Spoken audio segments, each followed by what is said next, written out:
பண்றோம்னு சொல்றீங்களே, மருத்துவர்களுக்கு உதவி செய்யறதுக்கு செவிலியர்கள் வேணுமா வேணாமா? இல்ல பெட் இஷ்டத்துக்கும் போடுறீங்களே, ஒரு கட்டிலுக்கு ஒரு பெட்டுக்கு 6 பெட்டுக்கு ஒரு செவிலியர் இருக்கணும் அப்படின்னு ரூல்ஸ் போடுறாங்களே, அதெல்லாம் காப்பாத்துவீங்களா? அதெல்லாம் ஒழுங்கா அதெல்லாம் நடைமுறை பின்பற்றி தான் எல்லாம் பண்றீங்களா? இதே ஐயா சுப்பிரமணியன் அவர்கள் தான் போய் கேட்குறாங்க, நீங்க 356வது தேர்தல் வாக்குறுதியில திமுக சொல்லியிருக்கு, அது நிறைவேற்றலையாமே அப்படின்னு கேட்டதுக்கு இப்படி உக்காந்துக்கிட்டு சொன்னதெல்லாம் செஞ்சிடணுமாயா அப்படி திமுக தேர்தல் வாக்குறுதி கொடுத்துட்டோம், கொடுத்ததெல்லாம் செஞ்சிடணுமா அப்படின்னு கேள்வி கேட்குறாங்க.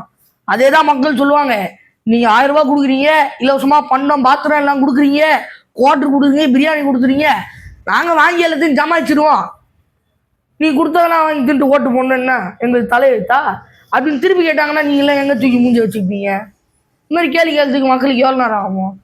மக்கள் சொல்றாங்க திமுக ஓட்டு போட்டு ஏ மாற்றாதே மாற்றாதே